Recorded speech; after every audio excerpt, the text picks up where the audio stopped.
आज बहुत ही इंपॉर्टेंट चीज हम लोग पढ़ने जा रहे हैं, that is accounting of bad डेब्ट एंड प्रोविजन फॉर डाउटफुल डेब्ट। सो इस चीज को अच्छे से समझे, उसके लिए मैं कुछ यहाँ पे पहले फिगर्स लिखता हूँ और फिर हम उसको डिस्कस करेंगे। सो डे 81, अकाउंटिंग ऑफ बैड डेब्ट एंड प्रोविजन फॉर डाउटफुल डेब्ट। सपोज आपको इंफॉर्मेशन दी हुई है ट्रायल बैलेंस में, ट्रायल बैलेंस में इंफॉर्मेशन दी हुई है बैड डेब्ट सपोज 60 रुपीज, बैड डेब्ट 60 रुपीज, फिर वहां पे दिया प्रोविजन, प्रोविजन फॉर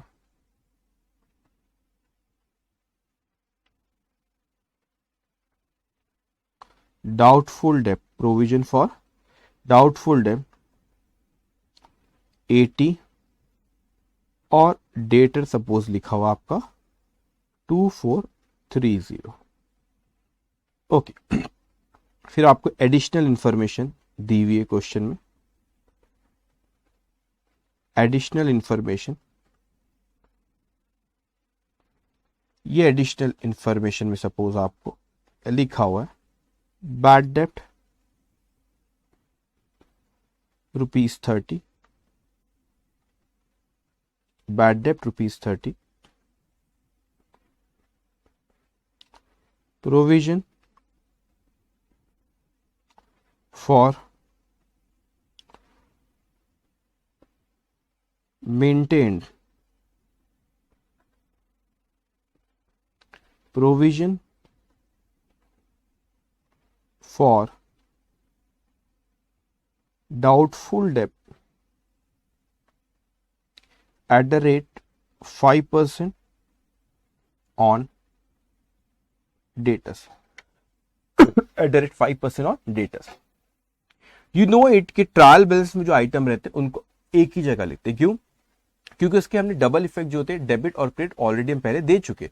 जब भी तो ये अकाउंट के बैलेंसेस, ट्रायल बैलेंस क्या होता है, अकाउंट के बैलेंसेस आप लोग ट्रायल बैलेंस में लिखते हो।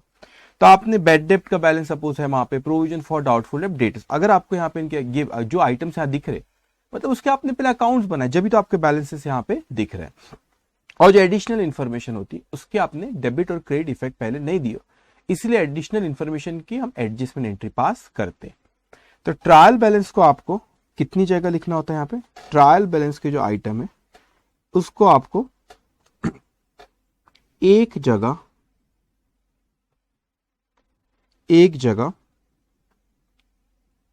लिखेंगे। एडिशनल इंफॉर्मेशन की आपको एडजस्टमेंट एंट्री होती है, एडजस्टमेंट एंट्री, और इसे हम दो जगह लिखेंगे। क्यों दो जगह लिखेंगे हम इसे आपने कहे कि एक जगह और इसे कितनी जगह, दो जगह, क्योंकि एडजस्टमेंट एंट्री में हम लोगों को डेबिट और क्रेडिट दोनों इफेक्ट, एडजस्टमेंट एंट्री में क्या करना है, डेबिट और क्रेडिट दोनों इफेक्ट हम लोग को देना रहेगा एडजस्टमेंट एंट्री में। ओके, लेकिन आपको ट्रायल बैलेंस में क्या आपको एक ही जगह उसका लिखना है, क्योंकि उसके ऑलरेडी डेबिट और क्रेडिट जो इफेक्ट है हम पहले दे चुके। अब ये बैड डेब्ट की और प्रोविजन फॉर डाउटफुल डेब्ट की अकाउंटिंग करने के दो तरीके, एक और एडरलेस और एक अकाउंट बना के। तो मैं आपको दोनों तरीके से बताता हूं, दोनों तरीके से मैं आपको बताता हूं, और एग्जामिनेशन में जो आसानी से हो जाए, जल्दी हो जाए, उससे आप करेंगे। लेकिन समझने के लिए तो अपने को दोनों तरीके से समझना रहेगा, दोनों तरीके से आपको समझना रहेगा। एक और चीज, जो बच्चों ने कॉमर्स से 11-12 पढ़े, वैसे ओवर कॉन्फिडेंस में तो बिल्कुल भी नहीं जाना, और मेरे को पता है कि आपने 11-12 में कैसे पढ़ो। मोस्ट प्रोबेबली 11-12 में जब आपने पढ़े हो तो जो सेकेंड ऑल्टरनेटिव रहेगा, मैं यहां पे लिख लू, पहले मैं यहां पे लिखता हूं first alternative, second alternative. Okay, first alternative, second alternative. सो एग्जामिनेशन में जो भी आसानी से हो जाए, ठीक है, वैसे करना है, लेकिन अभी समझना दोनों से। और आपने मोस्ट प्रोबेबली एड और लेस से ही 99.99% जो ये सेकेंड तरीका रहेगा वैसे आपने 11-12 में पढ़े हुए, ठीक है। सो अब आप पहले अच्छे से मेरी बात आप समझेंगे। हम लोगों को ये आइटम को कितनी जगह लिखना है, बैड डेप्ट हो गया, प्रोविजन फॉर डाउटफुल डेप्ट हो गए, या डेटर्स हो गए, इसको कितनी जगह लिखना है ये आइटम को, एक ही, क्योंकि कहा ट्रायल बैलेंस में। और इसको कितनी जगह, दो जगह। तो मैंने पहले कुछ अकाउंट्स बनाए यहाँ पे, मैंने सपोज एक अकाउंट बनाया, मैंने अकाउंट बनाया बैड डेप्ट, बैड डेप्ट अकाउंट बनाया गया,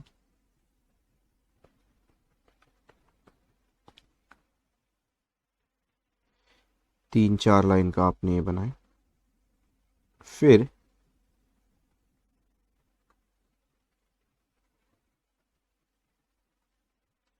उसके बाद प्रोविजन फॉर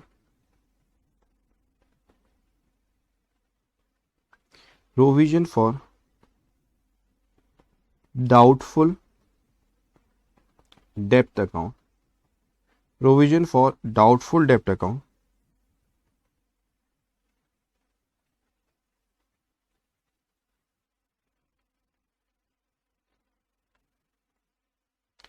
और एक और अकाउंट बनाया अपन ने यहाँ पे, debtors account.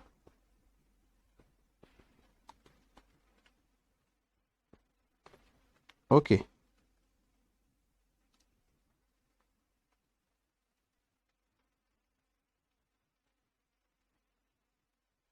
Provision for doubtful and debtors account. ध्यान से, इसको कितनी जगह लिखना है बच्चों, इसको अपने को कितनी जगह लिखना है, ये ट्रायल बैलेंस के आइटम, इसको एक ही जगह लिखा जाता है, और एडिशनल इंफॉर्मेशन को कितने, दो जगह। तो अभी पहले ट्रायल बैलेंस के आइटम लिखते एक एक जगह। अब आपने यहाँ पे जैसे बैड डेप्ट है, बैड डेप्ट में कितना 60 रुपीज आपको दिया, तो आपने यहाँ पे लिखे ये बैलेंस। ओके, ये बैलेंस आपने लिखे, ये बैलेंस कहां से आया, trial balance, TB trial balance 60 rupees. फिर आपको उसके बाद दिया प्रोविजन फॉर डाउटफुल डेप्ट, अभी आप आगे देखोगे प्रोविजन के क्रेडिट बैलेंस होते हैं। ओके, प्रोविजन के क्रेडिट बैलेंस, तो अभी आगे आप देखोगे जब एंट्रीज पास करूंगा प्रोविजन की, तो अभी क्रेडिट बैलेंस होते हैं, तो इसका जो बैलेंस दिया आपको ट्रायल बैलेंस में, उसको आप क्रेडिट साइड में लिखोगे। ठीक है, तो यहाँ पे आपने लिखे ओपनिंग बैलेंस, कितना अमाउंट दिया आपको, 80 रुपीज। फिर आपको उसके बाद डेटर्स दिए 2430, सो टू बैलेंस डेटर्स को जो आपको दिए 2430, ये ट्रायल बैलेंस में दे रखा था। ठीक है, अब ये ट्रायल बैलेंस में आपको ये बैलेंस दे रखा है ना, ये ट्रायल बैलेंस में आपको यहाँ पे इसका भी बैलेंस, डेटर्स का बैलेंस आपको दे रखा था, और ऊपर बैड डेप्ट। तो आपने कहां से फिगर स्लाइड है, ये आपको ट्रायल बैलेंस में फिगर दे रखा था। ठीक है, अब क्या हुआ यहाँ पे कि ये ट्रायल बैलेंस में दे रखा था, इसलिए इसको कितनी जगह लिखते, एक ही जगह लिखते, और एक जगह अपन ने उसको लिख भी लिए। लेकिन जो एडिशनल इंफॉर्मेशन होती है उसको कितनी जगह लिखना होता है, एडिशनल इंफॉर्मेशन को हम लोगों को दो जगह लिखना होता है। क्यों, उसकी एडजस्टमेंट एंट्री पास करके, क्योंकि उसका आपने पहले नहीं लिखे, पहले उसको आपने एंट्री पास नहीं करे। तो यहां पे जो उसकी एंट्री पास होगी बैड डेप्ट की, बैड डेप्ट की क्या एंट्री पास होगी, बैड डेप्ट की एक, बैड डेप्ट एक लॉस है, एक्सपेंसेस और लॉस को डेबिट करना होता है हमको नॉमिनल अकाउंट। सो आपने यहाँ पे बैड डेप्ट अकाउंट डेबिट करे, इंक्रीज इन एक्सपेंसेस और लॉस, बैड डेप्ट अकाउंट को डेबिट करे, कितने से डेबिट करे, 30 रुपीज से। सो बैड डेप्ट अकाउंट डेबिट 30 रुपीज टू आप यहां पे करोगे to debtors account, debtors account 30 rupees. So bad डेप्ट account debit 30 to debtors account how much, 30 rupees. तो आपने डेटर्स को क्यों अपन ने यहाँ पे क्रेडिट करे, डेटर्स को इसीलिए यहाँ पे क्रेडिट करे, क्योंकि डेटर्स को आपने क्यों क्रेडिट करे यहाँ पे, डेटर्स को इसलिए यहाँ पे क्रेडिट करे क्योंकि वो पैसा उनसे रिकवर नहीं होने वाला। आप डिफरेंस समझना, बैड डेप्ट का मतलब होता है कि वो पैसा डूब गया, डूब गया मतलब तो पानी में नहीं बह गया, समझाने के लिए जो पैसा अपने को मिलने वाला नहीं है, जिसकी रिकवरी नहीं होगी। तो अब ये डेटर से अपने को 30 रुपीज मिलने वाले नहीं है, डेटर से 30 रुपीज मिलने वाले नहीं है, तो इंक्रीज इन एसेट है। डेटर से हमारी क्या होती है, एसेट होती है, उससे हमको पैसा लेना है, तो जब हमको किसी से पैसा लेना है तो वो हमारी एसेट है, तो अब उससे पैसा नहीं मिलने वाला है, तो इंक्रीज इन एसेट क्या करते, क्रेडिट। इसीलिए मैंने यहाँ पे डेटर्स अकाउंट को क्या किया, क्रेडिट, और बैड डेट एक लॉस है, इंक्रीज इन लॉस और इंक्रीज इन एक्सपेंसेस क्या करते हैं, डेबिट, इसीलिए उसकी एंट्री पास हुई bad debt account debit to debtors account. ये जो एडिशनल इंफॉर्मेशन है, जो एडजस्टमेंट एंट्री पास कर, इसके कितने इफेक्ट देना है, इसके हम लोगों को दो इफेक्ट देना है, ये पहला इफेक्ट और ये दूसरा इफेक्ट, इसके कितने इफेक्ट देना है, दो इफेक्ट इसके हम लोगों को देना। तो एंट्री पास करें हम लोगों ने bad debt account debit to debtors account 30, bad debt account debit to debtors account 30। तो आपने बैड डेट को यहां पे डेबिट करे, बैड डेट को यहां पे डेबिट करे टू डेटर्स, कितना अमाउंट है, 30 रुपीज। तो ये देखो एक इफेक्ट ये हुआ, और दूसरा इफेक्ट आपने डेटर्स को क्रेडिट करे। तो आपने दूसरा इफेक्ट ये दिए, ये आपने क्रेडिट करे 30 से। तो यहां पे जो आपको ट्रायल बैलेंस में आइटम रहते उसको एक ही जगह लिखा जाता है। उसको कितने जगह लिखना अपने को? एक ही जगह, और उसको एक ही जगह लिखा गया। मगर जो आपको एडजस्टमेंट एंट्री उसको दो जगह। तो आपने देखो यहाँ पे जो बैड डेट जो आपको एडजस्टमेंट एंट्री करे उसको एक ही इफेक्ट और ये दूसरा इफेक्ट। अब आप सोचेंगे सर आपने 2430 में, शायद कोई सोच रहा हूँ ये बैड डेट पे 60 तो वो भी तो करो आपने 30, आपने यहाँ पे जब डेटर्स अकाउंट को क्रेडिट करे तो 60 को भी क्रेडिट करो ना सर। देखो आप ये 60 कहाँ पे देख रहे हो? ये 60 आप ट्रायल बैलेंस में देख रहे हो। तो ट्रायल बैलेंस में जब आप कोई बैलेंस को देखते हैं इसका मतलब उसकी एंट्री ऑलरेडी पहले पास हो चुकी है। तो ये 60 की बैड डेट की एंट्री पहले पास हो चुकी है bad debt to debtors account. तो आपका जो डेटर्स यहाँ पे दे रखा आपको 2430, ये जो डेटर्स दे रखा 2430 ऑलरेडी इसमें पहले 60 रुपीज वो माइनस कर रखे हुए, क्योंकि आपको ट्रायल बेल्स में दिया है, बैड डेट भी आपको ट्रायल बेल्स में दिया है।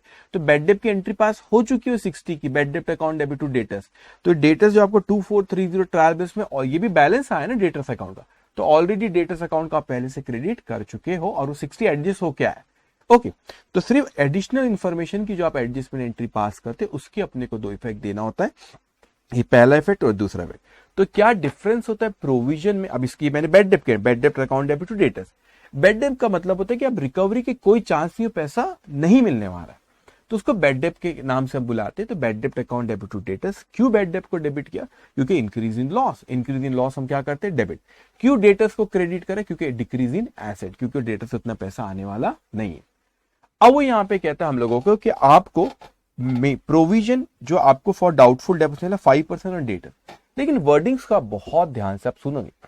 उसने आपसे कहा कि मेंटेन्ड प्रोविजन। मेंटेन्ड मतलब आपका जो प्रोविजन, आप प्रोविजन का मतलब क्या होता है पहले ही समझो। प्रोविजन फॉर डाउटफुल डेब्ट का मतलब होता है जो आपको डाउटफुल है कि आगे चल के पैसा नहीं आने वाला। डाउटफुल है, मैंने क्या कहा? जो आपको डाउटफुल है कि कोई डेटर से पैसा नहीं आने वाला।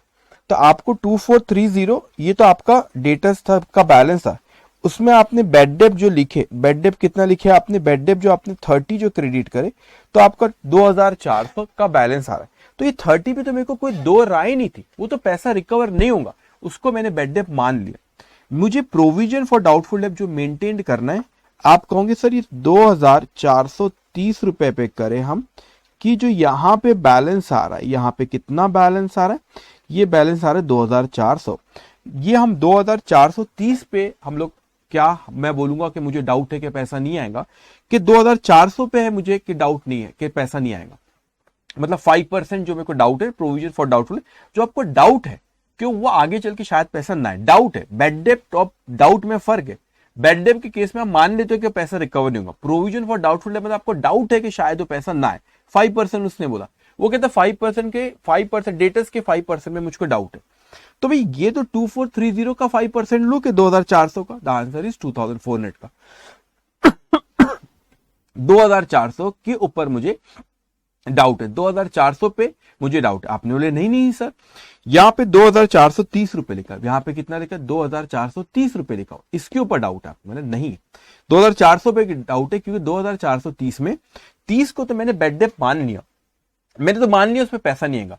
जब पैसा नहीं आएगा तो डाउट नहीं रहना। डाउट आपको बैड डेट के बाद जो बैलेंस आ रहा है इसके ऊपर डाउट है, 2400 पे डाउट है।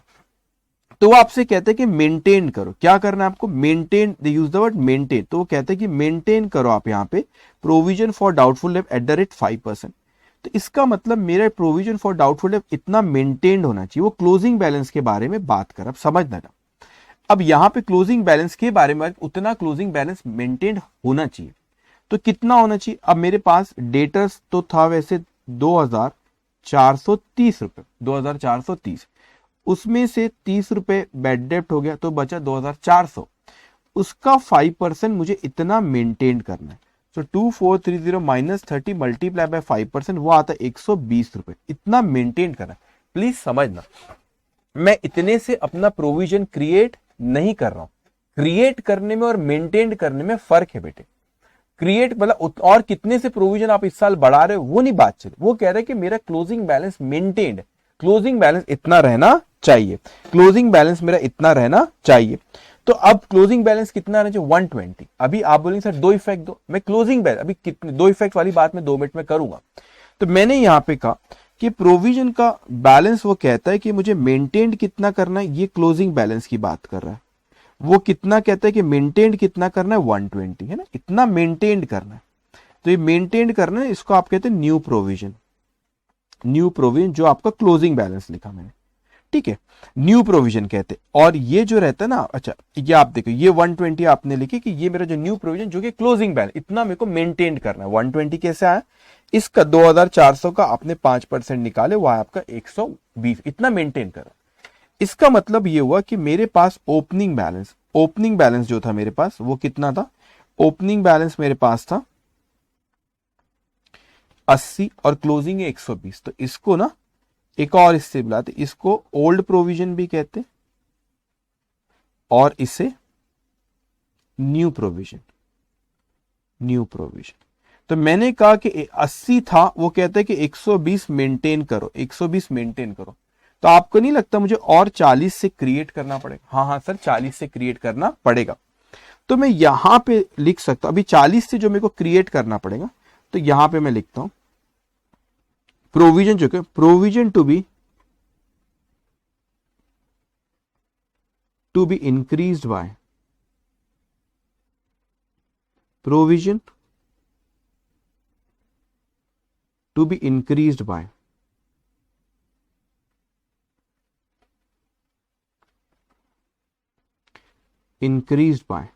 तो इंक्रीज बाय ₹40। आप बोलेंगे सर 40 कैसे, 120 चाहिए, 80 है, तो 40 से बढ़ाना पड़ेगा। 120 चाहिए, 80 है, तो 40 से बढ़ाना पड़ेगा। इसकी क्या एंट्री पास होगी बच्चों? इसकी एंट्री पास होती है profit and loss account debit to provision for doubtful डेप्ट अकाउंट।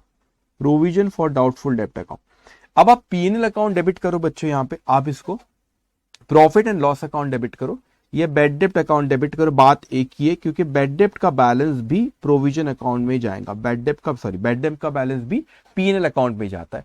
तो आप यहाँ एंट्री पास करो profit and loss account debit to provision account या बैड डेप्ट अकाउंट डेबिट टू प्रोविजन। बात एक ही है, बैड डेप्ट भी करते तो कोई दिक्कत नहीं, बैड डेप्ट का बैलेंस पीएनएल अकाउंट में ही जाता है। तो मैंने एंट्री पास किया PNL account debit to provision और बैड डेप्ट अकाउंट डेबिट टू प्रोविजन, कितने से, 40 रुपीज से। मैंने प्रोविजन मुझे इतने से बढ़ाना पड़ेगा, क्योंकि मेरे पास ये 120 वो बोलता है मेंटेन करना है, 80 का पहले से है, तो मुझे और 40 से बढ़ाना पड़ेगा। तो उसकी एंट्री पास करें पीएनएल टू प्रोविजन। ये 120 की एंट्री नहीं, ये तो क्लोजिंग बैलेंस है, इतना हमको मेंटेन करना है। अब देखो यहाँ पे मैंने एंट्री पास किया बैड डेप्ट अकाउंट डेबिट टू प्रोविजन, तो बैड डेप्ट अकाउंट को मैंने यहाँ पे डेबिट किया प्रोविजन, बैड डेप्ट अकाउंट को यहाँ पे डेबिट, प्रोविजन फॉर डाउटफुल डेब्ट, हाउ मच, 40, और प्रोविजन अकाउंट को आपने यहाँ पे क्रेडिट करे बाय बैड डेप्ट अकाउंट 40। तो अपने को यहाँ पे इतने से प्रोविजन, ये ना provision to be increased by ₹40। ये कैसे निकाले आपने, न्यू माइनस ओल्ड, न्यू कितना 120, ओल्ड कितना आपका 80 है, तो 40 से अपने को नया उतने से प्रोविजन को बढ़ाना है। मैंने कहा चलो ठीक है सर। अब अगर आप यहाँ पे देखो, इसका मतलब ये होता है कि मैंने अब यहाँ पे बैड डेप्ट अकाउंट की अगर मैं बात करूं, यहाँ पे बैड डेप्ट अकाउंट की अगर मैं यहाँ पे बात करता हूं, तो बैड डेप्ट यहाँ पे इसकी टोटल है 60 + 30 90 प्लस आपका यहाँ पे कितना हुआ, 60 + 30 90 + 40, ये हो गया आपका 130। तो ये 130 जो है आपका, ये चले जाता है आपका प्रॉफिट एंड लॉस अकाउंट में। नॉमिनल अकाउंट का पीएनएल में लेके जाते, बैड डेप्ट आपका एक नॉमिनल अकाउंट है, इसको आपने पीएनएल अकाउंट में ट्रांसफर करें। अब आप इस फिगर को ध्यान से देखो, ये फिगर कितनी है, 130। तो मैंने पीएनएल अकाउंट को डेबिट किया 130 रुपए से, क्योंकि 130 रुपए पीएनएल में गया, 130 रुपए कहां जाएगा, पीएनएल अकाउंट में डेबिट किया। तो यहां पे पहले आपने जो ट्रायल बैलेंस में जो आइटम दिए थे, आपने उसको कितनी जगह लिखे, उसको ट्रायल बैलेंस में जो आइटम दिए थे उसको हमने कितनी जगह लिखे, उसको एक ही जगह लिखा गया। ट्रायल बैलेंस का आइटम को कितनी जगह लिखेगा, एक जगह। और जो एडिशनल इन्फॉर्मेशन थी उसको 2 जगह। ख्याल रखना, कंफ्यूज नहीं होना। आपने बैड डेब्ट की एंट्री पास करे, बैड डेब्ट टू डेटर्स, इसकी पीएनएल और बैड डेब्ट अकाउंट डेबिट टू प्रोविजन। ये आप 120 की एंट्री नहीं है, वो क्लोजिंग बैलेंस उतने पे मेंटेन करना है, वो अपने को ऐसा कह रहा है आपसे। कभी ऐसा भी कहते हैं कि 40 से बढ़ाओ, तो डायरेक्ट 40 से बढ़ाते फिर 120 बैलेंस आ जाता हो। 80 + 40, इसमें ऐसा नहीं बोला इतने से बढ़ाओ, इसमें बोला उतना मेंटेन करना है, तो वो क्लोजिंग बैलेंस दिया है। तो अकाउंटिंग इज एन इक्वेशन, कोई भी एक मिसिंग फिगर पता लग जाती है, तो अपने को उसने बोला कि 120 पे मेंटेन करना है, 80 ऑलरेडी है, तो कितने से बढ़ाना पड़ेगा, 40 से अपने को बढ़ाना रहेगा। ओके, सो यहाँ पे आपका ये बैलेंस आया कितना, ये बैलेंस आया आपका 130, ये बैलेंस आया आपका 130। ओके, अब मैंने कहा सर ये तो अकाउंटिंग के तरीके से आपने करे तो इस तरीके से, लेकिन अब मैं जो एड और लेस से आपको बताऊंगा, 99.99% जो हमारे कॉमर्स के होनार बच्चे हैं, इन बच्चों ने 11-12 में 99.99% बच्चों आपने एड और लेस से, क्यों जो मैं भी लिखने जा रहा हूं एकदम से लिखूंगा, हाँ सर हमने पढ़े, ठीक है, लेकिन उसमें भी वही आंसर आएगा जो आंसर मेरा भी यहां पर, उसमें भी वही आंसर आएगा जो आंसर मेरा भी यहां पर आया है। ओके, अब आप समझिए इसको। अब देखो यहां पे सेकेंड ऑल्टरनेटिव, मैंने कहा कि मैंने profit and loss account suppose बनाया, प्रॉफिट एंड लॉस अकाउंट। इस प्रॉफिट एंड लॉस अकाउंट में मैंने यहां पे लिखा, इस पीएनएल अकाउंट में मैंने यहां पे लिखा, ठीक है, एक सेकेंड रुकेंगे, ये पीएनएल पहले मैं ड्रॉ कर लेता हूं फिर अपन बात करते। बैलेंस शीट, बैलेंस शीट, और ये बैलेंस शीट मैंने बनाया। इस बैलेंस शीट में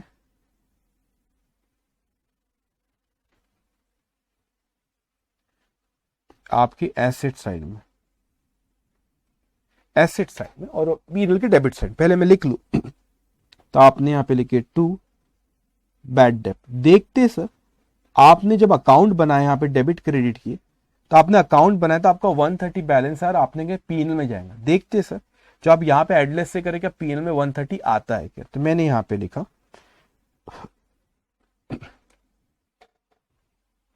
मैंने यहां पे लिखा बैड डेब्ट, मैं ब्रैकेट में लिख रहा हूं ओल्ड। अभी मुझे पहले लिख लेता हूं फिर मैं आपसे बात करता हूं। बैड डेब्ट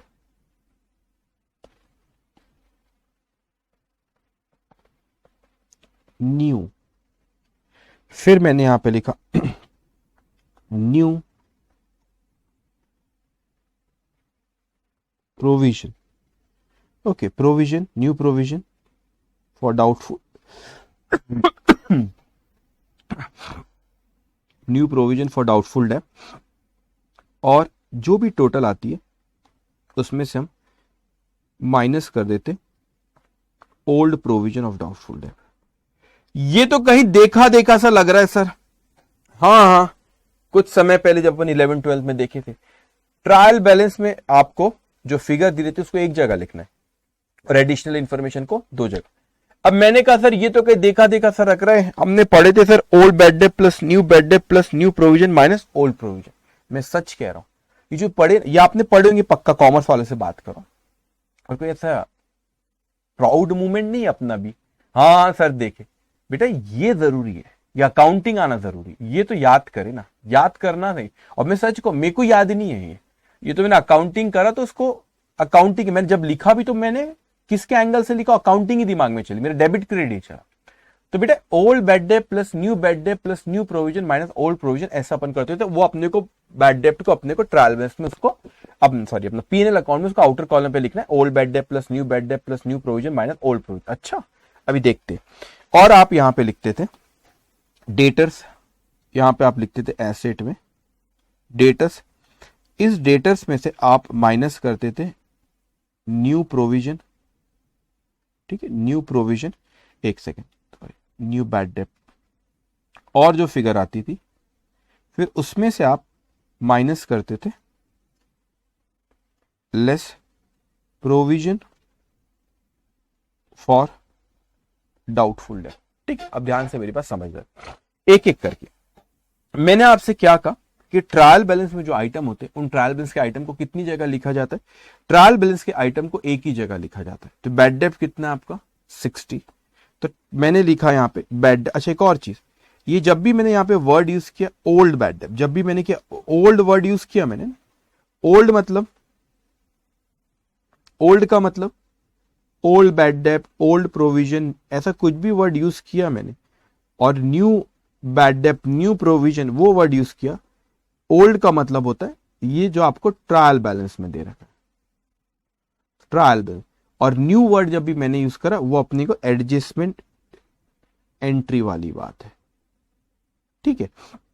तो मैंने यहां पे लिखा बैड डेट ओल्ड, ओल्ड का मतलब जो ट्रायल बैलेंस में दी, ठीक है। तो यहां पे आपको बैड डेट कितना दे रखा है 60, तो मैंने कहा चलो यहां पर अपन ने लिखे कितना 60, फिर आपको वहां पे लिखा प्रोविजन फॉर डाउटफुल डेट कितना 80। तो सर ये तो ट्रायल बैलेंस में, ट्रायल बैलेंस में मतलब ओल्ड प्रोविजन ढूंढो, यहाँ पे ओल्ड प्रोविजन दिख रहा है आपको, यहाँ पे माइनस ओल्ड प्रोविजन दिख रहा है आपको, हाँ माइनस ओल्ड प्रोविजन कितना था वो प्रोविजन, वो प्रोविजन है आपका 80। तो मैंने यहाँ पे लिखा ओल्ड प्रोविजन जो मुझे माइनस करना 80 मैंने यहाँ पे लिख लिया। उसके बाद मेरे को डेटस दिया 2430, तो मैंने यहाँ पे लिखा 2430। अब आपने ओल्ड वाली चीज ले, ओल्ड का मतलब जो ट्रायल बैलेंस में दी हुई, तो आपने यहाँ पे बैड डेट जो था आपका ये 60, फिर प्रोविजन फॉर डाउटफुल डेट 80, फिर डेटस आपका 2430। तो आपने देखो यहाँ पे bad debt, old bad date ये लिखे 60, फिर आपने ओल्ड प्रोविजन लिखे 80 और यहाँ पे डेटस लिखे 2430। अब देखो एंट्री देखो बच्चों, यहाँ पे ये एंट्री आपने क्या, ओके ये एंट्री क्या पास करे बैड डेट की, bad debt account debit to debtors how much 30। तो ये जो बैड डेट है ये कौन सा जो एडजस्टमेंट है, न्यू बैड डेट कहते हैं सर। तो आपको दिख रहा है formula bad debt old bad debt plus new bad date, इसमें आपको ये दिख रहा है 30, तो आपने यहाँ पे लिख दो 30। ये आपने अब यहाँ पे जो देखो यहाँ पे दिख रहा है न्यू बैड डेट, ये न्यू बैड डेट याद रखना आपके जो ये जो होती चीज जो आपको ट्रायल बैलेंस में दी, उसको ट्रायल बैलेंस में जो चीज आपको दे रखी उसको अपने को कितनी जगह लिखना है बच्चों, उसको अपने को एक जगह, और एडजस्टमेंट को अपने को कितनी जगह, दो जगह लिखना है। तो ये जो एडजस्टमेंट है ना यहाँ पे देखो, इसको मैंने ये एक जगह यहाँ पे लिखा एडजस्टमेंट और ये दूसरी जगह यहाँ पे। तो जब भी एडजस्टमेंट आए दो जगह उसको अपने को लिखना रहेगा। तो यहाँ पर देखो 30 से अपन ने इफेक्ट दिया, तो ये आ गया 2400 आउटर कॉलम, ठीक है, सॉरी वो अपना माइनस करके 2400 है। तो एडजस्टमेंट को दो जगह और ट्रायल बैलेंस का आइटम को एक जगह, तो वो एक ही जगह लिखा हमने 60 और 2430 एक ही जगह। अब यहाँ पे 80 ये एक ही जगह है, जहां पर ट्रायल बैलेंस के आइटम एक जगह, एडजस्टमेंट के दो जगह, तो ये 30 और ये 30। अब बेटा यहां पर उसने आपको बोला कितने से प्रोविजन मेंटेन करने का बोला, उसने प्रोविजन मेंटेन करने को बोला 120। अब ये 120 देखो न्यू प्रोविजन आपको दिख रहा है बेटा 120, हाँ सर, तो ये 120 आप यहाँ पे लिखो, और आपने 120 आपने लिखे, तो ठीक है प्रोविजन आया 120 आपका। मैं इस पे आता हूँ सेकेंड इफेक्ट जो आप सोच रहे हो, लेकिन 120 अकाउंट, ये 120 अकाउंट का ये बैलेंस आया, ये क्या है बच्चों 120 अकाउंट का बैलेंस। तो बोलेंगे सर आपने तो 40 की एंट्री पास नहीं करे, जरूर सोच रहे हो आप देखें इसका नेट इफेक्ट कितना है 40 है, देखो 120 ये 40 की आप सोच रहे हैं एंट्री पास अब मैंने नहीं किया, तो आप देखो इफेक्ट 120 माइनस 80 का तो नेट इफेक्ट उसका बराबर हो आ गया कितना 40 से आ गया। ओके सो आपने यहाँ पे अब इसकी मैं टोटल करता हूं, सो 60 प्लस 30 90 प्लस 120, 60 प्लस 30 प्लस 120 ये आ गया आपका 210। 210 में से आप ये 80 को माइनस करो, अरे सर 130 ये तो कहीं जाना पहचाना सा लग रहा है, हाँ जाना पहचाना सा लग रहा है। देखो यहाँ पे मैंने कहा था 130 पीएल में जाएंगे, तो पीएल में डेबिट, इससे भी आप डेबिट करते तो 130 आता, यहाँ पर भी डेबिट करेंगे पीएल में, आपने ये पीएल में डेबिट होंगे जाके, तो यहाँ पे 130 से पीएल में डेबिट इसमें भी हो रहा है, यहाँ पर भी कितना हो रहा है पीएल में आपका 130 से डेबिट हुआ, आया कि नहीं आया। तो आपने मोस्ट प्रोबेबली ऐसे पढ़ोगे old bad debt plus new bad debt plus new provision minus old provision, तो ये आ गया आपका 130। अब देखो बच्चे यहाँ पे ये जो आपका 2004 से बैलेंस है 2004 से यहाँ पे दिख रहा है। अब क्या हो, ये अकाउंट में ये जो बैलेंस आया आपका 120 से आया, ये 120 से आया ना आपके 120 बैलेंस है, इसको तो कहीं लिखना पड़े, ये बैलेंस ना देखो आप अच्छे से समझो, ये एक बैलेंस है 130, ये पीएल में चले गए, देखो पीएल में आ गया 130, ये भी एक बैलेंस है 120 सर, ये तो अकाउंट है ना, इसका बैलेंस कहाँ जाएंगे, तो क्रेडिट बैलेंस है, तो आप लाइबिलिटी साइड में इसको अगर लिखो, पहले समझ लो मेरी बात, provision for doubtful date, provision for doubtful date कितना है 120, ये आपने लिखे, इसको यहां पे लिखे आपने, देखिए ये 120। अब आप इसको यहां पे लिखो, यहां पे अच्छा एक और चीज, ये डेबिट बैलेंस आया 2400, ये भी दिखना चाहिए, तो देखो 2400 यहाँ पे 2400 आपको दिख रहा है, यस सर, तो 2400 ये देखो 130 और 120, ये क्रेडिट बैलेंस है, तो लाइबिलिटी के यू नो इट के लाइबिलिटी के कौन से बैलेंस होते हैं क्रेडिट, लेकिन ये जो प्रोविजन फॉर डाउटफुल डेट जो होता है वो किससे कनेक्ट होता है, डेटर से कनेक्ट होता है, इसीलिए आपको लाइबिलिटी में लिखो वो भी चलेगा, या आप इसको लाइबिलिटी में लिखो वो भी चलेगा, या आप इसको लाइबिलिटी साइड में ना लिखते हुए ऑल्टरनेटिवली, और वैसा ही करा जाता है, आप इसको क्या करोगे, जो आपने डेटर्स का बैलेंस आया 2400, उसमें से प्रोविजन फॉर डाउटफुल डेट का जो क्लोजिंग बैलेंस है 120, उसको माइनस कर दिया 2400। तो ये बोला सर इसमें से अरे भाई आप इधर लिखो, लाइबिलिटी साइड में लिखो, ये डेट यहाँ पे 2400 से माइनस करके बताओ, बात एक ही है ना, बात एक ही होती है। तो अब देखो यहाँ पे ऐसा ही तो हुआ ना, आपने यहाँ पे कहते कि पीएनएल अकाउंट में 130 से क्या करो, आप जाके उसको डेबिट करेंगे, आपने बैड डेब्ट को यहाँ पे क्रेडिट कर, पीएनएल को आपको डेबिट कर दो। तो आपने देखो यहाँ पे बराबर आपने पीएनएल में यहाँ पे 130 आया, यहाँ पे 120 जो था आपका, देखो यहाँ पे बराबर 120 आया, और यहाँ पर आप देखो 2400, तो ये आपका बराबर 2400 ये आया है। सो वैसा ही हुआ है, जो फिगर्स यहाँ पर आई वही फिगर्स यहाँ पर भी थी बच्चों, वही फिगर्स यहाँ पर भी थी। और ये आप कंफ्यूज नहीं हो ना, ये 40 से आपने एंट्री पास कर दी, ये भी बता दो, PNL account debit to provision, तो यहाँ पर देखो इसका नेट इफेक्ट पीएनएल आपने उतने से डेबिट करे, 120 ये लिखे और 80 माइनस, तो नेट इफेक्ट देखो तो 40 रुपए आ रहा, 40 से डेबिट करे।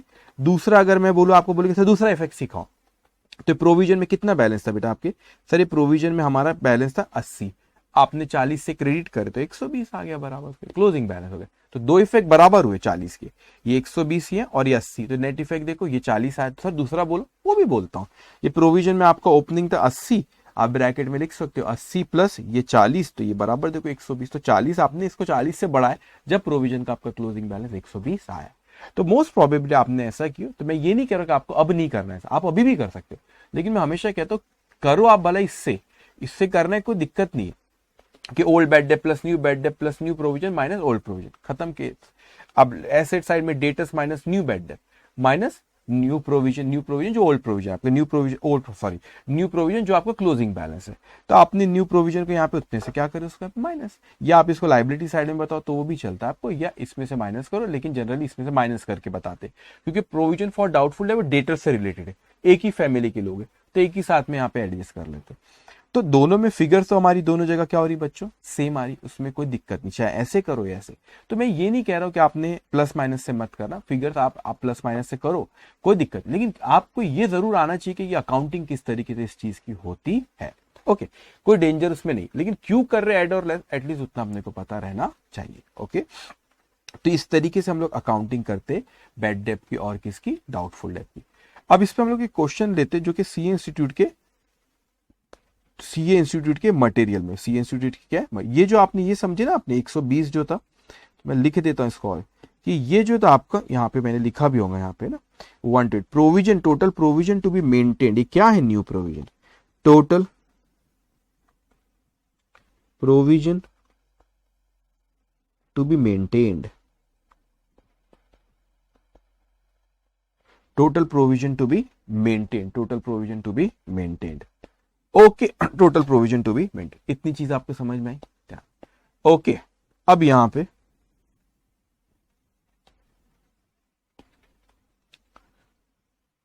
Okay done.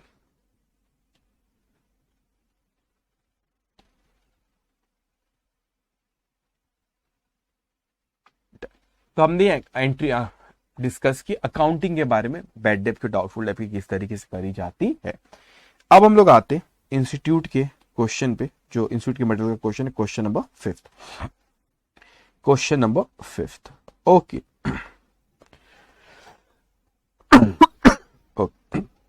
यहां पे on 1st of April 2020 provision for doubtful debt existed at ₹40,000। Existed मतलब ये कौन सा है बेटा, ये 1 अप्रैल 2020 का, तो ये ओल्ड प्रोविजन है, ओल्ड प्रोविजन का ओपनिंग बैलेंस जो कहते हैं ओल्ड प्रोविजन कहते हैं। Trade receivable on 31st March 2020 ₹50 lakh, bad debt total ₹1 lakh. It is required to write off bad debt and create a provision equal to 5% of the trade receivable balance. Show how you would compute the amount debited to profit and loss account. वो कहता है कि PNL account में आप कैसे debit करोगे, तो मैं आपको दोनों तरीके से, दोनों अल्टरनेटिव से बताता हूं अभी जो मैंने किया, ठीक है। अब यहां पर आप लिखोगे question number 50, okay, page number 189।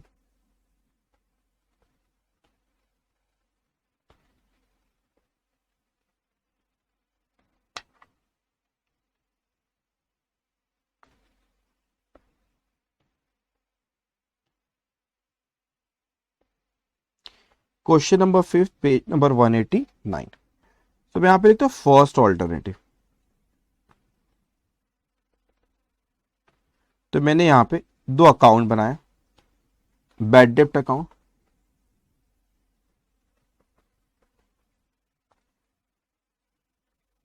Okay, bad डेप्ट अकाउंट, ज्यादा नहीं, 3-4 लाइन का।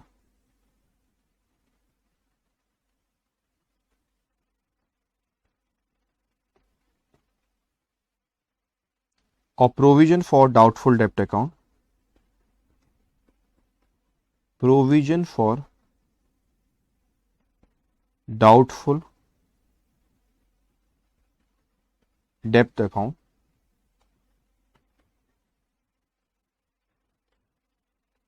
4-5 लाइन का।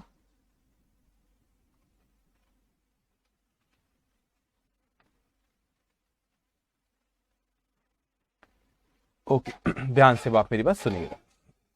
आपको क्वेश्चन में उसने सबसे पहले यहां पे प्रोविजन फॉर डाउटफुल डेप्ट का ओपनिंग बैलेंस दिया, कितना दिया उसने, 40,000 रुपये 1 अप्रैल 2020 को। तो यहां पे मैं लिखता हूं 1 अप्रैल 2020 को उसने ये बैलेंस दे रखा है,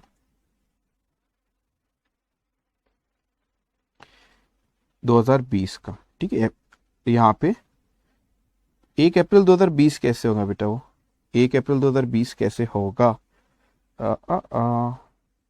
नहीं नहीं नहीं नहीं, तो ओल्ड, ये इसको करेक्ट करो बेटा, यहां पे इसको करो 1 अप्रैल 2019 करो, करेक्शन कर लो, 1 अप्रैल 2019 करो, करेक्शन कर लो आप नोट्स में आपके। तो 1 अप्रैल 2019 होना चाहिए। ओके, 1 अप्रैल 2019 को बैलेंस था आपका यहां पे उसने दिया बाय ओपनिंग बैलेंस।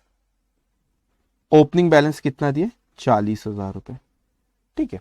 फिर वो कहता है आपसे ट्रेड रिसीवेबल, डेटस में कितना बैलेंस दिया आपने, डेटस में उसने बैलेंस दिया आपको 15 लाख रुपए। चलो मैं डेटस अकाउंट भी बनाता हूं, सो डेटस अकाउंट, डेटस अकाउंट यहां पे 3-4 लाइन का, बस 3-4 लाइन का डेटस अकाउंट बनाएंगे आप। यहां पे आप लिखो उसका बैलेंस, डेटस एसेट, एसेट के डेबिट बैलेंस 15 लाख रुपए दिया है, 15 लाख रुपए दिए। फिर आपको ना ट्रायल बैलेंस में कोई बैड डेप्ट नहीं था, फिर उसने आपको बैड डेप्ट टोटल रुपीज 1 लाख। अब और it is required to write off, write off मतलब अपने को बैड डेप्ट की एंट्री पास करना है।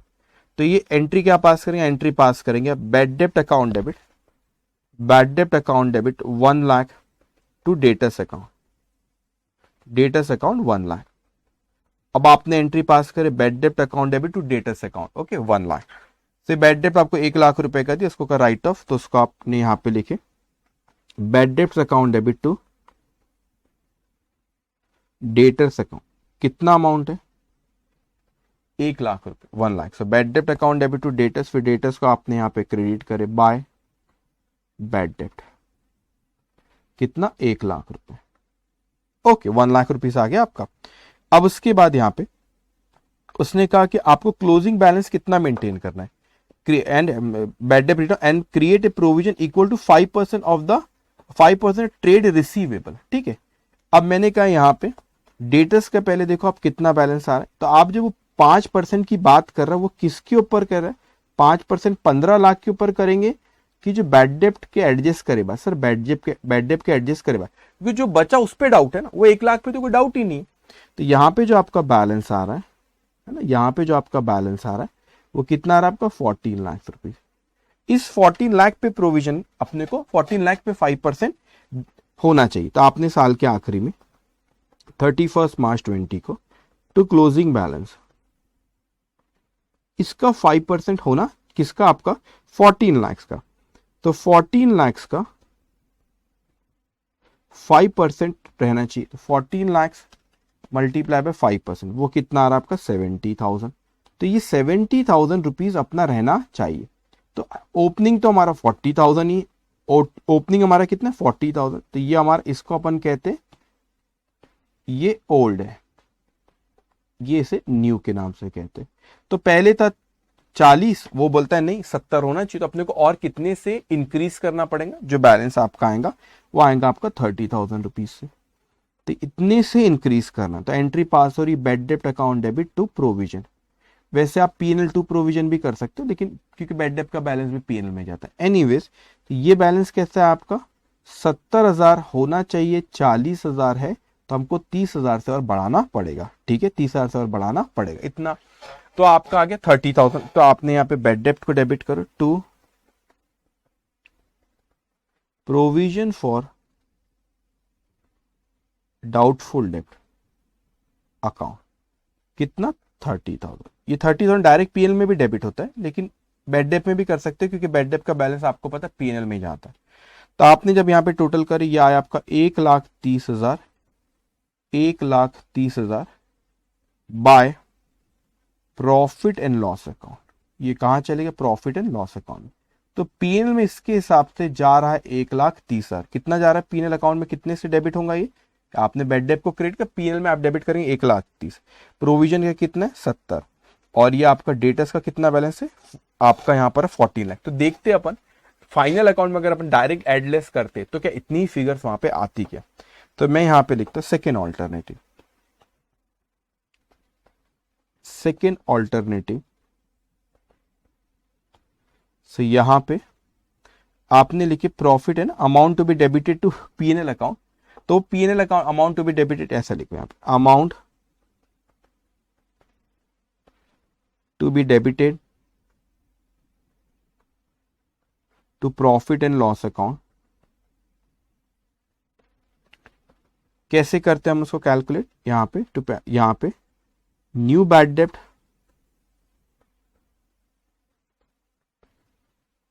प्लस ओल्ड बैड डेप्ट plus new provision minus less old provision, less old provision. New provision का मतलब, न्यू बैड डेप्ट का मतलब क्या होता है, जो आपने एडजस्टमेंट में किया। ठीक है, अब न्यू बैड डेप्ट का भी मतलब क्या होता है, जो एडजस्टमेंट। अब आपको यहाँ पे ओल्ड बैड डेप्ट तो कुछ क्वेश्चन में उसने यहाँ पे दिया नहीं, ओल्ड बैड डेप्ट मतलब जो ट्रायल बैलेंस में दिया वो नहीं।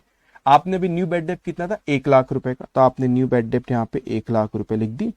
उसके बाद न्यू प्रोविजन जो आपको मेंटेन करे वो कितना आपका न्यू प्रोविजन 70,000 और ओल्ड है 40, तो ये आपने लिखे यहाँ पे 70,000, तो ये आ गया 1,70,000 और 40,000 रुपए से आप क्या करो माइनस, तो यहाँ पे ये फिगर आ गई आपकी कितनी 1,30,000। देखो 1,30,000 अपना आंसर आया, यहाँ पे देखो कहते 1,30,000 उतना ही आएगा। ठीक है, अब उसके बाद यहाँ पे आपने बैलेंस शीट में सेकंड में यहाँ पे लिखते, वो तो आप उसने पूछा था इतने से कितने को पीएनएल कितने से डेबिट करना है, लेकिन इसको बैलेंस शीट, ये आपका पीएनएल में ना, ये आपका पीएनएल में जाएगा अमाउंट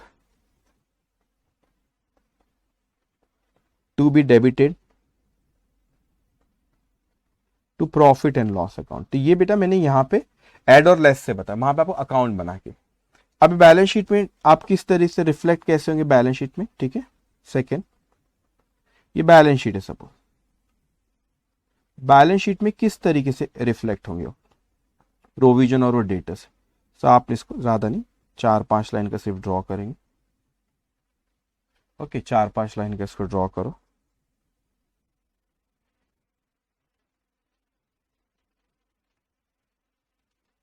एसेट लाइबिलिटीज, तो आपने यहां पे लिखे डेटर्स लेस न्यू बैड डेप्ट, न्यू बैड, फिर जो फिगर आती है उसमें से आप न्यू प्रोविजन माइनस करते हैं, न्यू लेस न्यू प्रोविजन।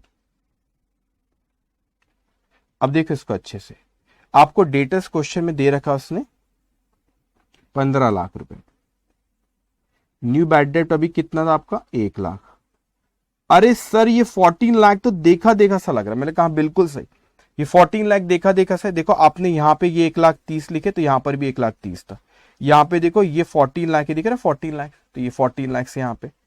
अब यहाँ पे क्या करते हैं, यहाँ पर आप लोग वैसे प्रोविजन फॉर डाउटफुल डेट आप यहाँ पर लिखते हो क्योंकि क्रेडिट बैलेंस है, मगर इसी से को बिलोंग है तो यहाँ पे ना लिखते हो, अपन इसमें से माइनस करते हो। वो कितना अमाउंट आपको दिया दे रखा है उसने यहाँ पे 70,000 वो आपका आया, तो ये आपका 70,000 इसमें से आप माइनस करते हो।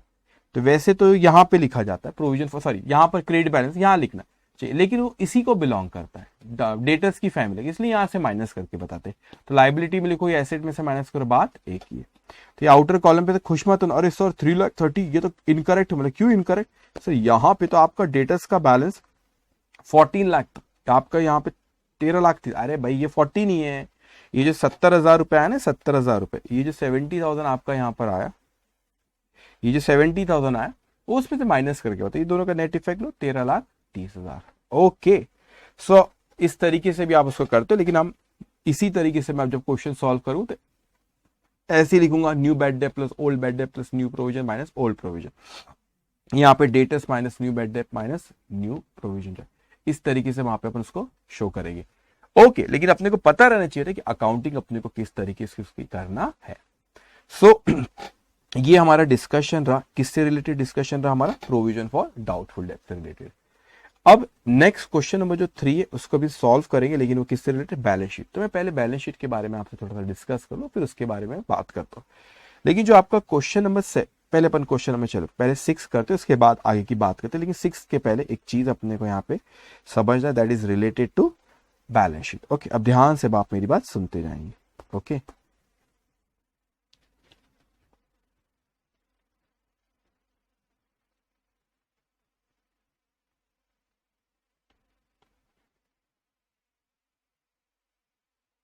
ओके, ध्यान से आप मेरी बात सुनेंगे। बैलेंस शीट, ठीक है, दूसरा डिस्कशन है वो हो गया ऊपर का। ओके, ये बैलेंस शीट क्या चीज है सर, अच्छे से आराम से मेरी बात अब आप यहाँ पे सुनते जाएंगे बच्चे। बैलेंस शीट हम लोग लिखते एज ऑन, ये डेट लिखी जाती है। तो balance sheet as on, sir ये डेट मतलब हम बता रहे कि इस तारीख को क्या पोजीशन है, किस चीज की पोजीशन बताती है, ये पोजीशन बताती है हमको फाइनेंशियल पोजीशन, मतलब एसेट्स और लायबिलिटी कितनी। सो बैलेंस शीट में ख्याल रखेंगे आपके जो नॉमिनल नेचर के जो अकाउंट होते वो आपके जाते ट्रेडिंग या पीएनएल अकाउंट। पहले इस चैप्टर के पहले सेशन में बताया था आपको कि जो trading PNL account, nominal account वहां जाते हैं, लेकिन बैलेंस शीट में आपके रियल अकाउंट और जो पर्सनल अकाउंट होते वो बैलेंस शीट में आते हैं। रियल अकाउंट और पर्सनल अकाउंट हमारे बैलेंस शीट में आते हैं। अब यहां पे मैंने बैलेंस शीट में बच्चों इसका जो फॉर्मेट होता है, कि बस जगह कम ना जाए क्योंकि मेरे को बहुत सी चीजें लिखना है, ठीक है, कि मैं नेक्स्ट पेज में ही कर लूँ इसे, जगह कम ना जाए ना। फिर एक सेकंड रुको, आप मत करना कुछ, मैं इसको नेक्स्ट पेज में लिखता हूँ, ठीक है। ठीक है, बैलेंस शीट एज ऑन, तो इसका फॉर्मेट है तो बैलेंस शीट एज ऑन लिखे आपने। अब देखो आपको जैसे नाम से पता चल रहा है बच्चों, बैलेंस शीट कोई अकाउंट नहीं है। बैलेंस शीट क्या कोई अकाउंट है क्या, नहीं नहीं नहीं, बैलेंस शीट कोई अकाउंट नहीं। तो ट्रेडिंग इन पीएनएल अकाउंट एक अकाउंट होता है, trading in profit and loss account जो होता है वो एक अकाउंट होता है, और वो क्लोज भी हो जाता है। जो ट्रेडिंग इन पीएनएल का जो प्रॉफिट और लॉस होता है that we transfer to owner. Owner कौन होता है, ओनर का अकाउंट होता है कैपिटल अकाउंट, वहां हम ट्रांसफर कर देते। अब अच्छे से आराम से, जल्दबाजी नहीं, अपना फोकस किसके ऊपर है, कंसेप्ट को अच्छे से अपने को समझना है, उसके ऊपर अपना फोकस है, ठीक है। कंसेप्ट के ऊपर पूरा फोकस अपना रहना चाहिए। ओके, सब आप यहां पे लिखिए बैलेंस शीट एज ऑन, ठीक है। लेफ्ट हैंड साइड को कहा जाता है लाइबिलिटी, और जो राइट हैंड साइड होता है उसे अपन कहते हैं एसेट। राइट हैंड साइड को क्या कहते हैं अपन, राइट हैंड साइड को अपन कहते हैं एसेट। तो ये कोई अकाउंट नहीं है, सिर्फ आपकी जानकारी के लिए मैं कह रहा हूं कि लाइबिलिटी के कौन से बैलेंस होते हैं, लाइबिलिटी के होते हैं आपके क्रेडिट बैलेंस। सर आप बोलेंगे सर लेफ्ट हैंड साइड पे क्रेडिट लिखे, अरे तो गलत बात। अरे भैया अकाउंट नहीं है, अकाउंट में लेफ्ट हैंड साइड में डेबिट, राइट हैंड साइड में क्रेडिट लिखते, अकाउंट नहीं है। ये तो मैं आपकी इंफॉर्मेशन के लिए लिख रहा हूं कि एसेट के डेबिट बैलेंस होते, लाइबिलिटी के कौन से होते, क्रेडिट बैलेंस। अब किस तरीके से इसमें आपको जैसे मैंने कहा दो चीज आपकी बैलेंस शीट में रहते, सारे के सारे रियल अकाउंट बैलेंस शीट में आते हैं, और क्या आते हैं आपके रियल अकाउंट सारे के सारे आते हैं, और क्या आते हैं आपके पर्सनल अकाउंट, और पर्सनल अकाउंट आपके बैलेंस शीट में आते। अब यहां पे आपका सबसे पहले आपने लिखे लाइबिलिटी में आपका आता है आपका कैपिटल। ठीक है, मैं ना इनफैक्ट एक सेकेंड, मैं आपको लाइबिलिटी एसेट साइड से शुरू करता हूं। एसेट साइड में एक तरीका याद रखना, एक होता है इसको प्रेजेंट करने का तरीका, कि आप सबसे पहले यहां पर लिखते हो, सबसे पहले आप शुरू करते परमानेंस से। परमानेंस का मतलब क्या होता है, जो जितना ज्यादा परमानेंस है, परमानेंस जो जितना ज्यादा परमानेंट हमारे पास रहेगा, एक सेकेंड,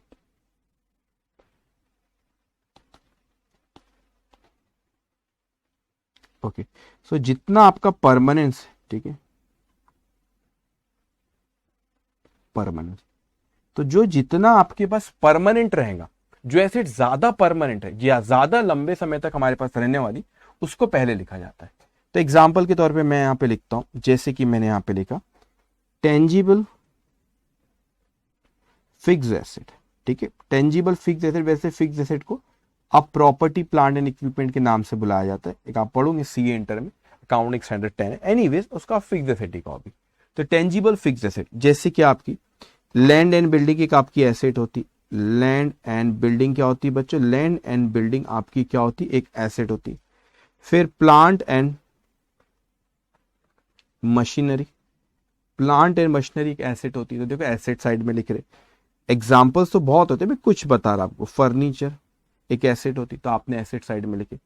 उसके बाद आपने लिखी जैसे intangible, intangible asset. Intangible asset क्या होती है, जिसको आप फिजिकली नहीं देख सकते, जैसे कि गुडविल, लेकिन वो हमारी एसेट होती है क्योंकि उससे हमको बिजनेस में बेनिफिट होते। गुडविल एक रेपुटेशन, इन कोई ऑर्गेनाइजेशन की, कोई ब्रांड नेम जो रेपुटेशन होती है ना, वो भी हमारी एसेट होती है। जैसे एग्जांपल नागपुर में हल्दीराम है, बड़ा ही फेमस है। अब हल्दीराम के सामने कोई और भी दुकान रहेगी ना, तो भी मैं हल्दीराम में जाऊंगा क्योंकि उसकी गुडविल है, उसकी रेपुटेशन है। मेरे को एक रहता है कि नहीं यार, इसकी दुकान में जाऊंगा मुझे अच्छी चीज मिलेगी, तो वो उसे उस रेपुटेशन आप कहते हैं गुडविल। फिर जैसे पेटेंट, अब कोई आप इनोवेशन करो, कोई चीज का आप इनोवेट करते हो, तो आपने कोई चीज इन्वेंट करे, तो कोई और चुराना लेना आपका इन्वेंशन। भाई आपने इन्वेंशन करे, कोई फॉर्मूला, कोई चीज आपने इन्वेंट करे, कोई मेडिसिन का फॉर्मूला इन्वेंट करे, और किसी और ने चुरा लिया मेहनत हमारी, और बाकी सब उसको क्या कर रहे, बेच रहे, तो ऐसा ना हो। तो इसीलिए पेटेंट को भी क्या कर, उसे फिर उसको आप रजिस्टर्ड करा लेते हो, उसको हम क्या कहते हैं, पेटेंट। तो पेटेंट भी हमारी क्या होती है, एसेट, कि उससे हमको बेनिफिट मिलता है। तो इंटेंजिबल है, तो ऐसा नहीं तो चलो पेटेंट आज डालो बैग में, हमें घर पे, ऐसा नहीं बोलते चलो गुडविल लाओ, बैग में रखो, घर पे ले जाता गुडविल थोड़ा सा, ऐसा नहीं होता। तो वो इंटेंजिबल होती है, ओके, जो इसका कोई फिजिकल सब्सटेंस नहीं होता। इन्वेस्टमेंट, जैसे इन्वेस्टमेंट, सो इन्वेस्टमेंट भी आपकी एसेट होती, और एक होती है लॉन्ग टर्म इन्वेस्टमेंट। तो यहां पे मैं लिखता हूं लॉन्ग टर्म इन्वेस्टमेंट। एक शॉर्ट टर्म भी होते हैं, जो कम समय के लिए इन्वेस्ट कर रहे, तो वो करंट एसेट का पार्ट होता है। और फिर आपकी आती है इसके बाद current asset. So current asset में आपके, जैसे करंट एसेट वो चीज होती है जो माना जा रहा है कि एक साल के अंदर कैश में कन्वर्ट हो जाएंगी। तो आपने यहाँ पे लिखे क्लोजिंग स्टॉक आपकी एसेट होती है, हाँ क्लोजिंग स्टॉक हमारी क्या होती है, एसेट, ये आपने लिखे।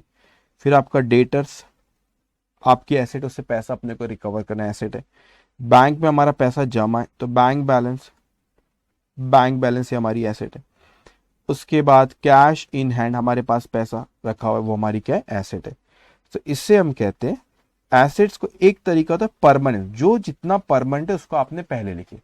और अगर आप यहां पे देखोगे तो लिक्विडिटी, जो जितना लिक्विडिटी हो, जो जितना लिक्विडेट, वो उतना मैंने नीचे लिखा, मतलब जो इजीली जो कैश में कन्वर्ट होगा उसको नीचे लिखे। तो ये तो ऑलरेडी कैश है ना, बैंक से आप जाके विड्रॉ कर सकते हो, डेटा से आप पैसा रिकवर करोगे, क्लोजिंग स्टॉक उसको बेचोगे तो पैसे में कन्वर्ट हो जाएगा। तो जो जितना लिक्विड है, मतलब जितने जल्दी कैश में कन्वर्ट होंगे, वो नीचे लिखा जाता है, और जो जितना परमानेंट है वो ऊपर। तो वैसे कई लोग ऐसा भी रहते हैं कि लिक्विडिटी से शुरू करते हैं, लिक्विडिटी वाले आइटम पहले लिखते हैं, मतलब यहां से कैश इन हैंड से शुरू करते हैं, और फिर यहाँ पे इसको नीचे लिखते हो। लेकिन ज्यादातर इसी तरीके से final account, financial balance sheet बनाई जाती है एसेट में, इसी तरीके जो जितना परमानेंट हमारे पास रहेगा ज्यादा लंबे समय तक, उसको हम ऊपर लिखते हैं। ओके, अब आते हैं हम लोग लाइबिलिटी साइड में। तो लाइबिलिटी साइड में आपका एक कैपिटल होता है। अब वैसे कैपिटल में याद रखिए, एक होता है आपका कैपिटल का बैलेंस आपको दिया रहता है ट्रायल में, उसको मैं कहता हूं सपोज ओपनिंग कैपिटल।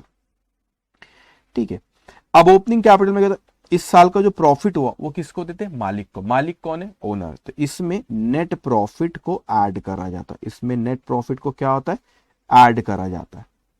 और जो ड्राइंग्स होते हैं ओनर जो पर्सनल यूज के लिए अपने लेके जाता है उसको अब क्या कहते हैं, ड्राइंग्स। तो उसका कैपिटल उससे क्या होता है, कम।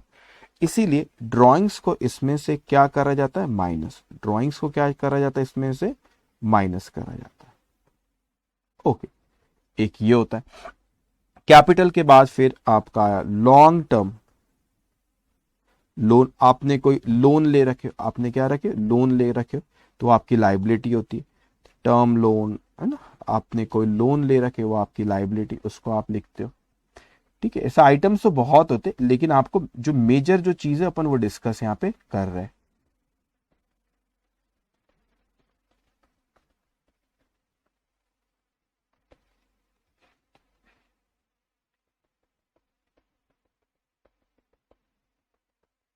ये टोटल हमेशा बैलेंस शीट की टैली होती है, क्यों, we follow double entry system. फिर उसके बाद शॉर्ट टर्म लोन्स होते, वो लिखा जाता है शॉर्ट टर्म लोन्स।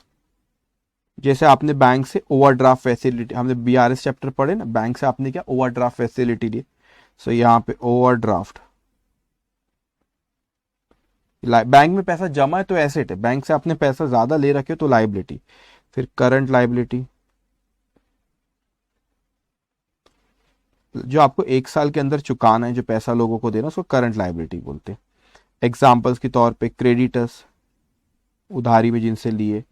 फिर एग्जाम्पल आउटस्टैंडिंग एक्सपेंसेस, कोई एक्सपेंसेस जो आउटस्टैंडिंग है, जो अपने को पैसा देना है भी किसी को, कोई एक्सपेंसेस का, अपने को सर्विसेज मिल गई पैसा नहीं दे, आउटस्टैंडिंग एक्सपेंस। फिर एक चीज होता है provision.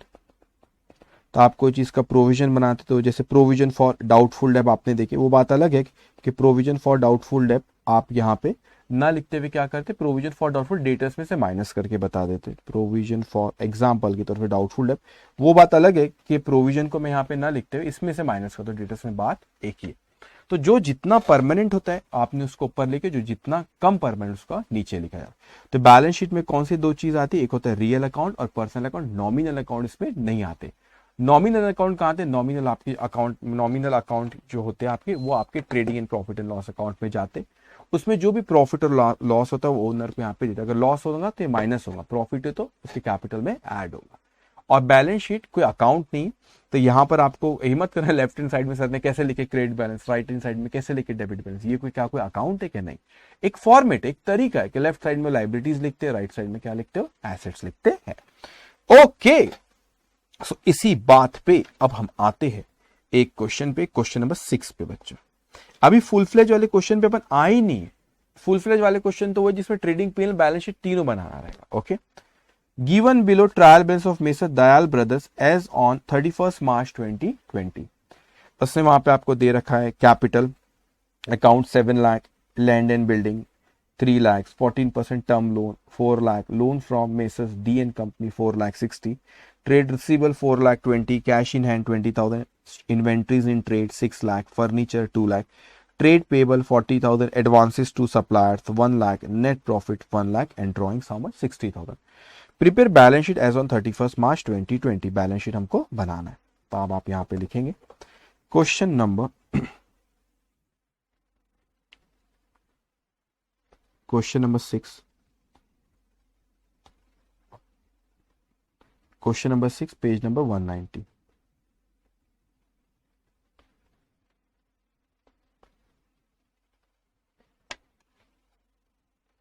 Page number 190। In the books of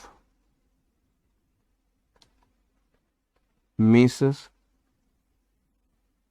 Dayal Brothers, balance sheet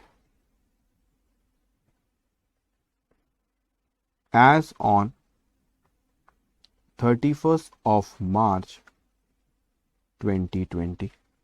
इसको ड्रॉ करो 10-12 लाइन के, इसको ड्रॉ करो 10-12 लाइन के।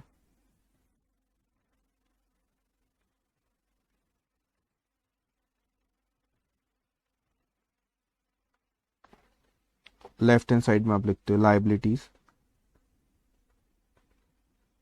ये अमाउंट, एसेट, अमाउंट। ओके, आपको इंफॉर्मेशन के लिए आपको पता है ये एसेट में देखो, ये जो भी है ना, ये एसेट में आएंगे, डेबिट बैलेंसेस है, और लाइबिलिटी कैपिटल क्रेडिट बैलेंस में आएंगे। सो ये एसेट के कौन से बैलेंस होते हैं? Debit balances. लाइबिलिटीज के कौन से बैलेंस होते हैं? Credit balance.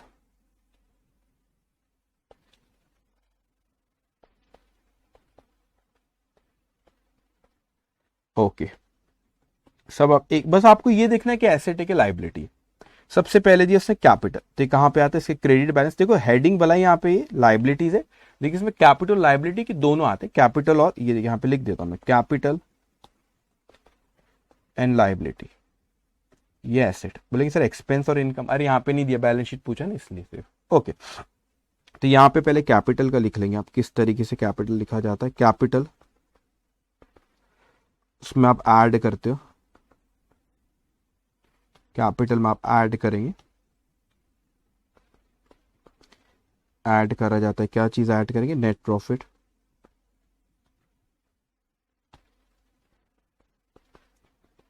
और उसमें से माइनस करा जाता है ड्राइंग्स। ओके, तो कैपिटल आपको जो दे रखा है वो कितना है आपका? 7 लाख। फिर आपको उसके बाद दे रखा है 3 लाख। लैंड एंड बिल्डिंग क्या है आपकी? देखो ये एसेट्स ही रहेंगी, ये डेबिट में ख्याल रखना। लैंड एंड बिल्डिंग है आपकी 3 लाख, सो आपकी एसेट है, तो यहाँ पे लिखो एसेट साइड में लैंड एंड बिल्डिंग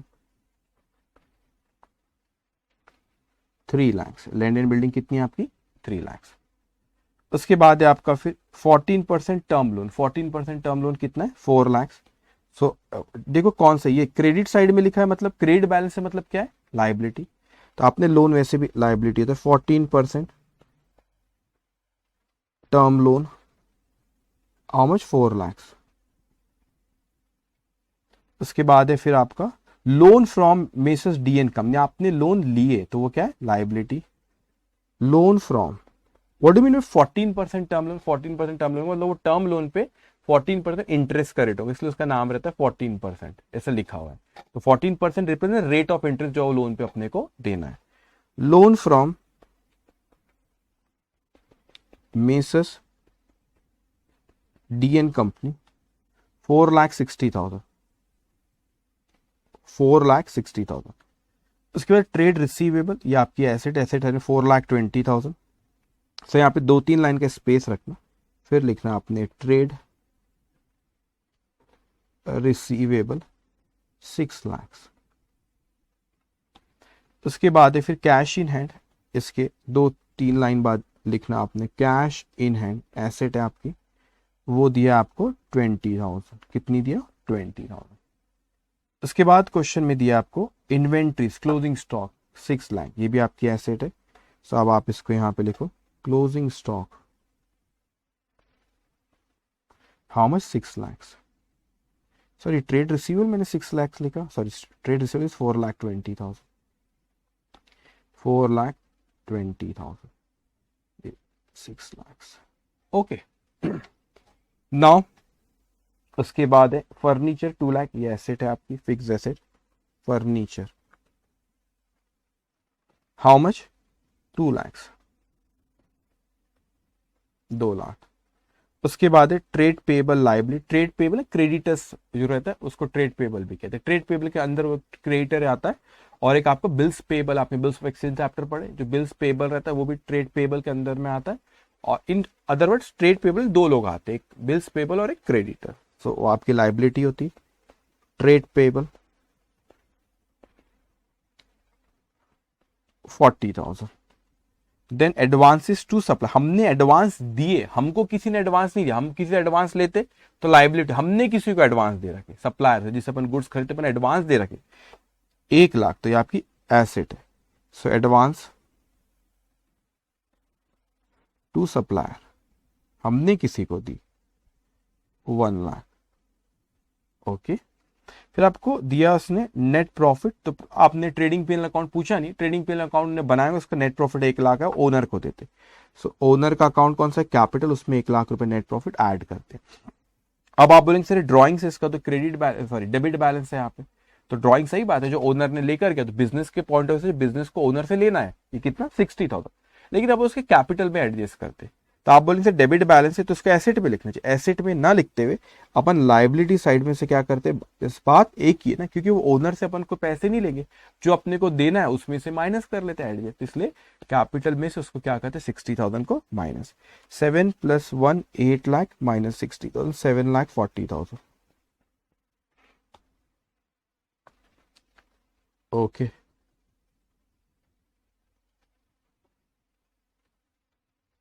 अब यहाँ पे आप लिखोगे टोटल 7,40,000 + 4,00,000 + 4,60,000 + 40,000, तो ये आपका 16,40,000।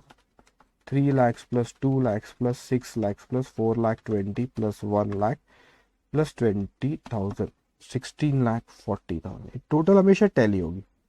ओके सिंपल क्वेश्चन था ये तो हमारा। तो यहाँ पे हमारा क्वेश्चन नंबर 6 यहाँ पे खत्म होता है। आपने ऑब्जर्व करेंगे एसेट पूरी यहाँ लिखा, लायबिलिटीज कैपिटल यहाँ पे। ओके नेक्स्ट सेशन में हम लोग, अब आज ये सेशन में यहीं पे खत्म करो।